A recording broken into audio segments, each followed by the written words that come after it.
ಆತ್ಮೀಯ ಬಂಧುಗಳೇ, ಶ್ರದ್ಧೆಯ ತಂದೆ ತಾಯಿಯಂದರೆ, ನಲ್ಮೆಯ ಸಾಹಿತ್ಯಾಭಿಮಾನಿಗಳೇ, ಮಂಕುತಿಮ್ಮನ ಕಗ್ಗದಲ್ಲಿ ಮಾನ್ಯ ಡಿ.ವಿ. ಗುಂಡಪ್ಪನವರು ಜೀವನದ ಆಳವಾದ ತತ್ವಗಳನ್ನು ಅತ್ಯಂತ ಸರಳವಾದ ಆದರೆ ಗಂಭೀರ ಪದಗಳಲ್ಲಿ ಹೇಳ್ತಾರೆ ಅಂತ ಸುಮಾರು ಸತಿ ಹೇಳಿದ್ದೀನಿ.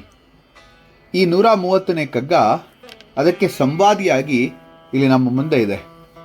ಈ ಕಗ್ಗದಲ್ಲಿ ಕವಿ ಮಾನವನ ಅಹಂಕಾರ, ಕಾಲಚಕ್ರ, ಪರಂಪರೆ ಮತ್ತು ವಿಶ್ವದ ಶಾಶ್ವತತೆಯ ಬಗ್ಗೆ ಚಿಂತನೆಗೆ ಆಹ್ವಾನಿಸುತ್ತಾರೆ. ಮಾನವ ತನ್ನ ಸಾಧನೆ, ಜ್ಞಾನ, ತಂತ್ರಜ್ಞಾನ ಅಥವಾ ಜೀವನ ಶೈಲಿಯಿಂದ ನಾವು ಹೊಸ ಯುಗದವರು, ನಾವು ಹೆಚ್ಚು ಅಭಿವೃದ್ಧಿ ಹೊಂದಿದ್ದೇವೆ ಎಂದು ಭಾವಿಸಿರಬಹುದು. ಆದರೆ ಡಿ.ವಿ.ಜಿಯವರು ಇಲ್ಲಿ ಒಂದು ಸಣ್ಣ ಸೂಕ್ಷ್ಮ ಪ್ರಶ್ನೆನ ಕೇಳ್ತಾರೆ. ಈ ಭೂಮಿ ಹೊಸದೇನಾ? ಈ ಗಾಳಿ ಹೊಸದೇನಾ? ಈ ನದಿಗಳು, ಸಮುದ್ರ, ಆಕಾಶ ಇವೆಲ್ಲವೂ ನಮಗಿಂತ ಅನಾದಿ ಕಾಲದಿಂದ ಇವೆ. ನಾವು ಎಷ್ಟು ಹೊಸಬರು ಹಾಗಾದರೆ? ರಾಮನು ನಡೆದಂತಹ ನೆಲ, ಭೀಮನು ಉಸಿರಾಡಿದ ಗಾಳಿ, ಭಗೀರಥನು ತಂದ ಗಂಗೆ, ಚಂದ್ರನನ್ನು ಹೊತ್ತ ಸಾಗರ ಇವೆಲ್ಲ ಪುರಾತನ ಸತ್ಯಗಳ ಸಂಕೇತಗಳು. ಅವುಗಳ ಮೂಲಕ ಕವಿ ಹೇಳುವುದು, ನಾವು ಹೊಸ ವ್ಯಕ್ತಿಗಳಾಗಿರ್ಬೋದು, ಆದರೆ ನಾವು ಪ್ರವೇಶಿಸುತ್ತಿರುವ ಜಗತ್ತು ಶಾಶ್ವತ ಪರಂಪರೆಯ ಹರಿವಾಗಿದೆ. ಈ ಕಗ್ಗ ನಮಗೆ 3 ಮುಖ್ಯ ಮೌಲ್ಯಗಳನ್ನು ಬೋಧಿಸುತ್ತೆ. ವಿನಯ, ನಾನೇ ದೊಡ್ಡವನು ಎನ್ನುವಂತಹ ಅಹಂಕಾರವನ್ನು ಬಿಟ್ಬಿಡಬೇಕು. ಪರಂಪರೆಯ ಗೌರವ, ನಮ್ಮ ಹಿಂದೆ ಅನೇಕ ಮಹಾನುಭಾವರು ಈ ಜಗತ್ತನ್ನು ಸಮೃದ್ಧಿಗೊಳಿಸಿದ್ದಾರೆ ಅನ್ನುವಂತಹ ಪರಂಪರೆಯ ಗೌರವದ ಜ್ಞಾಪಕ ತಂದುಕೊಡ್ತಾರೆ. ಶಾಶ್ವತ ಸತ್ಯದ ಅರಿವು, ಕಾಲ ಬದಲಾಗ್ತಾ ಇದೆ, ಆದರೆ ಮೂಲ ಸತ್ಯಗಳು ಮಾತ್ರ ಎಂದಿಗೂ ಬದಲಾಗೋದಿಲ್ಲ ಅಂತ ಹೇಳಿ. ಇಲ್ಲಿ ಒಂದು ಸಂಸ್ಕೃತದ ಒಂದು ಶ್ಲೋಕ ನನಗೆ ಇಲ್ಲಿ ಜ್ಞಾಪಕ ಬರ್ತಾ ಇದೆ. ಪುರಾಣ ಮಿಥ್ಯೇವ ನಾಸಾದು ಸರ್ವಂ ನ ಚಾಪಿ ಕಾವ್ಯಂ ನವಮಿತ್ಯ ವದ್ಯಂ. ಮಾಲಕ ವಿಜ್ಞಾನಿ ಮಿತ್ರಮಲ್ಲಿ ಇದನ್ನು ಹೇಳ್ತಾ ಬರ್ತಾರೆ. ಪುರಾತನವೆಂದರೆ ಎಲ್ಲವೂ ಶ್ರೇಷ್ಠವಲ್ಲ, ಹೊಸದು ಎಂದರೆ ಎಲ್ಲವೂ ತಿರಸ್ಕಾರ್ಹವಲ್ಲ. ಜ್ಞಾನ ಕಾಲಾತೀತ. ಸಾಹಿತ್ಯಮಯ ಪರಿಚಯವಾಗಿ ಹೇಳೋದಾದರೆ, ಮಾನವನು ಹೊಸ ತಲೆಮಾರು ಆಗಿರಬಹುದು, ಆದರೆ ಭೂಮಿ ಹಳೆಯದು. ಸಾಧನೆ ಹೊಸದಾಗಿರಬಹುದು, ಆದರೆ ಸತ್ಯ ಶಾಶ್ವತವಾದದ್ದು. ಇದೇ ಅರಿವನ್ನು ವಿನಯದೊಂದಿಗೆ ನೆನಪಿಸುವಂತಹ ಕಗ್ಗ ಈ 130ನೇ ಕಗ್ಗ. ಈ 130ನೇ ಕಗ್ಗ ಹೀಗಿದೆ.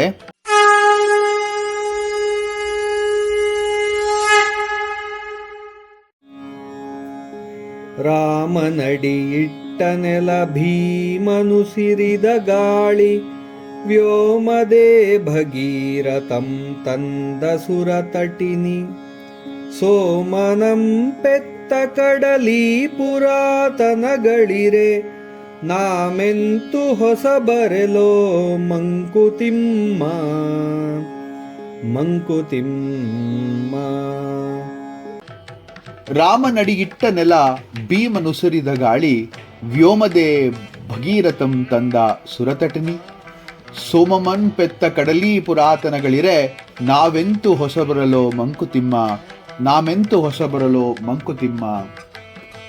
ಎಂಥ ಅದ್ಭುತವಾದಂತಹ ಒಂದು ಕಗ್ಗ ಅಂತ ಅನಿಸ್ಬಿಡೋದು. ಡಿ.ವಿ.ಜಿಯವರು ಇಲ್ಲಿ ಒಂದು ಆಳವಾದ ತತ್ವವನ್ನೇ ಹೇಳ್ತಾರೆ. ಆಗಲೇ ಹೇಳಿದಾಗೆ ಈ ಜಗತ್ತು ನಿತ್ಯ ಪುರಾತನ, ನಿತ್ಯ ನೂತನ ಕೂಡ ಹೌದು. ನಾವು ಹೊಸ ಕಾಲ, ಹೊಸ ಜನ, ಹೊಸ ಲೋಕ ಎಂದು ಭಾವಿಸಿದ್ರೂ ಕೂಡ ನಮ್ಮ ಅಸ್ತಿತ್ವ ಮಾತ್ರ ಪುರಾತನ ಪರಂಪರೆಯ ನಿತ್ಯ ಹರಿವಿನ ಒಂದು ಭಾಗ ಮಾತ್ರ. ಭೂಮಿ, ಗಾಳಿ, ನದಿ, ಸಮುದ್ರ ಇವೆಲ್ಲವೂ ಯುಗ ಯುಗಾಂತರಗಳಿಂದಲೂ ಕೂಡ ಇದೆ. ಹಾಗಾಗಿರುವಾಗ ನಾವು ಹೇಗೆ ಸಂಪೂರ್ಣ ಹೊಸಬರು ಅಂತ ಕವಿ ಇಲ್ಲಿ ಪ್ರಶ್ನೆ ಮಾಡ್ತಾರೆ.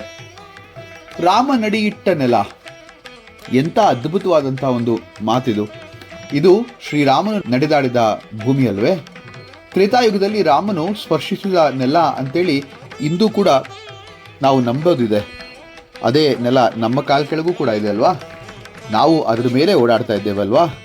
ಶ್ರೀರಾಮಚಂದ್ರ ತ್ರೇತಾಯುಗದಲ್ಲಿ ಉತ್ತರ ಪ್ರದೇಶದಲ್ಲಿದ್ದ ತನ್ನ ಅಯೋಧ್ಯೆಯಿಂದ ಹೊರಟು 14 ವರ್ಷಗಳ ಕಾಲ ವನವಾಸದ ಸಮಯದಲ್ಲಿ ದಕ್ಷಿಣ ಭಾರತಕ್ಕೂ ಕೂಡ ಬಂದಿದ್ದ ಅಲ್ವಾ? ಆತ ಓಡಾಡಿದಂತಹ ಜಾಗ, ಆತನು ಇರುವಂತಹ ಒಂದಷ್ಟು ಕುರುಹುಗಳು ನಮಗೆ ಈಗಲೂ ಕೂಡ ಕಣ್ಣಿಗೆ ಕಾಣುತ್ತಲ್ವಾ? ಮಾನವನ ಕಾಲ ಬದಲಾಗಬಹುದು, ಆದರೆ ಧರ್ಮದ ನೆಲೆ, ಪ್ರಕೃತಿಯ ಆಧಾರ, ಜಗತ್ತಿನ ಮೂಲ ಸತ್ಯಗಳು ಅಚಲ. ಯದಾ ಯದಾ ಹಿ ಧರ್ಮಸ್ಯ ಗ್ಲಾನಿರ್ಭವತಿ ಭಾರತ, ಅಭ್ಯುತ್ಥಾನಂ ಅಧರ್ಮಸ್ಯ ತದಾತ್ಮಾನಂ ಸೃಜಾಮ್ಯಹಂ ಅಂಥೇಳಿ ಭಗವದ್ಗೀತೆಯ ಜ್ಞಾನಯೋಗದಲ್ಲಿ ಹೇಳುವಂತಹ ಒಂದು ಸುಂದರ ಶ್ಲೋಕ ಇಲ್ಲಿ ಜ್ಞಾಪಕಕ್ಕೆ ಬರುತ್ತೆ. ಧರ್ಮ ಕುಸಿದಾಗೆಲ್ಲ ದೈವಿಕ ಶಕ್ತಿಯ ಪುನಃ ಪ್ರವೇಶವಾಗಿದೆ. ಇಲ್ಲಿ ರಾಮ ಅದೇ ಧರ್ಮದ ಶಾಶ್ವತತೆಯ ಸಂಕೇತ. ನೋಡಿ, ನಮ್ಮ ಅಜ್ಜಿ, ತಾತ, ಮುತ್ತಾತ, ಮುತ್ತಜ್ಜಿ ಬೆಳೆದಂತಹ ಮನೆಯಲ್ಲೇ ಈಗಲೂ ನಾವು, ನಮ್ಮ ಮಕ್ಕಳು, ನಮ್ಮ ಮೊಮ್ಮಕ್ಕಳು ಕೂಡ ಆಡ್ತಾರಲ್ಲ. ತಲೆಮಾರು ಮಾತ್ರ ಬದಲಾಗುತ್ತೆ, ಆದರೆ ನೆಲ ಉಳಿಯುತ್ತೆ ಹಾಗೇನೆ. ಭೀಮನುಸಿರಿದ ಗಾಳಿ. ಮಹಾಭಾರತದ ಭೀಮನು ಉಸಿರಾಡಿದಂತಹ ಗಾಳಿ ಇದೆ ಅಲ್ವಾ? ದ್ವಾಪರ ಯುಗದಲ್ಲಿದ್ದಂತಹ ಭೀಮ ಈ ಕಾಲದಲ್ಲೂ ಇರುವ ಅದೇ ವಾಯುದೇವನ ಮಗ. ಯಾಕೆಂದ್ರೆ ಆತ ಚಿರಂಜೀವ. ಅಶ್ವತ್ಥಾಮ ಬಲಿರ್ವ್ಯಾಸ ಹನುಮದ್ ವಿಭೀಷಣ ಕೃಪಶ್ಚ ಪರಶುರಾಮಶ್ಚ ಸಪ್ತಶ್ಚ ಚಿರಂಜೀವಿ ಅಂತ ಹೇಳುವಂಥ ಮಾತಿದೆ. ಅದರಲ್ಲಿ ಹನುಮ ಬಂದೇ ಬರ್ತಾನೆ. ಈಗ ಈ ಒಂದು ನೆಲ, ಜೀವನ ಶಕ್ತಿ ಎಲ್ಲರಿಗೂ ಕೂಡ ಒಂದೇ ಅಲ್ವಾ? ಸೂರ್ಯನಿಗೂ ಸಾಮಾನ್ಯ ಗಾಳಿಗೂ ಒಂದೇ. ವಾಯುರ್ ಅನಿಲಂ ಮೃತಮತಾ ಭೇದಂ ಭಸ್ಮಾಂತಿ ಶರೀರಂ ಅಂಥೇಳಿ ಈಶಾವಾಸ್ಯೋಪನಿಷತ್ ಹೇಳ್ತಾ ಹೋಗುತ್ತೆ. ಪ್ರಾಣವಾಯು ಅಮರ, ದೇಹ ಮಾತ್ರ ನಶ್ವರ. ಭೀಮನ ಶಕ್ತಿ ಹೋಗಿದೆ, ಆದರೆ ಆತ ಉಸಿರಾಡಿದಂತಹ ಗಾಳಿ ಇಲ್ಲೇ ಇದೆ ಅಲ್ವಾ? ಜೀವನದ ಉದಾಹರಣೆ ನೋಡೋದಾದ್ರೆ, ಒಬ್ಬ ವಿಜ್ಞಾನಿ, ರೈತ, ಶಿಕ್ಷಕ, ಕಾರ್ಮಿಕ ಎಲ್ಲರೂ ಕೂಡ ಅದೇ ಗಾಳಿಯನ್ನೇ ಉಸಿರಾಡ್ತಾರೆ. ಇಲ್ಲಿ ಅಹಂಕಾರಕ್ಕೆ ಸ್ಥಳ ಇಲ್ಲ ಅಂತ ಹೇಳ್ಬೋದು. ವ್ಯೋಮದೆ ಭಗೀರಥಂ ತಂದ ಸುರತಟಿನಿ. ಹಿಂದೆ ಸಗರನೆಂಬ ರಾಜನ ಯಜ್ಞದ ಕುದುರೆಯನ್ನ ಇಂದ್ರನು ಪಾತಾಳದಲ್ಲಿ ತಗೊಂಡೋಗಿ ಕಪಿಲನೆಂಬ ಋಷಿ ಮುನಿಯ ಬೆನ್ನ ಹಿಂದೆ ಬಚ್ಚಿಟ್ಬಿಡ್ತಾನೆ. ಸಗರನ ಮಕ್ಕಳು ಆ ಕುದುರೆಯನ್ನ ಹುಡುಕ್ತಾ ಬರ್ತಾರೆ. ಕಪಿಲನೇ ಕಳ್ಳನು ಅಂತ ಭಾವಿಸ್ತಾರೆ. ಅವನನ್ನ ಅವಮಾನಿಸಿ ಅವನ ಕೋಪಕ್ಕೆ ಪಾತ್ರರಾಗ್ತಾರೆ, ಭಸ್ಮರಾಗೋಗ್ತಾರೆ. ಅವರ ವಂಶದಲ್ಲಿ ಹುಟ್ಟಿದ ಭಗೀರಥನೆಂಬ ರಾಜ ತನ್ನ ಪಿತಾಮಹರಿಗೆ ಸದ್ಗತಿಯನ್ನ ಕಾಣಿಸುವುದಕ್ಕಾಗಿ ಅನೇಕ ಕಾಲ ತಪಸ್ಸು ಮಾಡಿ ಸಗರಪುತ್ರರ ಬೂದಿಯನ್ನ ಆ ದೇವಗಂಗೆಯಿಂದ ತೋಯಿಸ್ತಾನೆ. ಸುರತಟ್ಟಿನಿ ಅಂತ ಹೇಳಿದ್ವಿ. ದೇವರ ನದಿ ಅಂದ್ರೆ ಗಂಗೆ. ಅವಳನ್ನ ತ್ರಿಪದಗಾಮಿನಿ ಅಂತ ಕೂಡ ಕರಿತೀವಿ. ಆಕೆ ಒಬ್ಳೆ ದೇವಲೋಕ, ಮರ್ತ್ಯಲೋಕ ಮತ್ತೆ ಪಾತಾಳ ಲೋಕದಲ್ಲಿ ಹರಿತಕ್ಕವಳು ಅನ್ನುವಂತಹ ಮಾತು ಕೂಡ ಇದೆ. ಮಹಾನುಭಾವರ ಪ್ರಯತ್ನದಿಂದ ಸಮಾಜಕ್ಕೆ ಶಾಶ್ವತ ಉಪಕಾರ ಉಂಟಾಗುತ್ತದೆ. ಗಂಗೆ ಚ ಯಮುನೆ ಚೈವ ಗೋದಾವರಿ ಸರಸ್ವತಿ ನರ್ಮದೆ ಸಿಂಧು ಕಾವೇರಿ ಜಲೇಸ್ಮಿನ್ ಸನ್ನಿಧಿಂ ಕುರು ಅಂತ ಹೇಳುವಂತಹ ಶ್ಲೋಕದಲ್ಲಿ ಗಂಗೆಯ ಶುದ್ಧೀಕರಣದ ಸಂಕೇತ ಇದೆ. ಒಬ್ಬ ಉತ್ತಮ ಶಿಕ್ಷಕ ವಿದ್ಯಾರ್ಥಿಗೆ ಜ್ಞಾನ ಕೊಟ್ಟರೆ ಆ ಜ್ಞಾನ ಮುಂದಿನ ಪೀಳಿಗೆಗೆ ಹರಿಯುತ್ತಲ್ವಾ?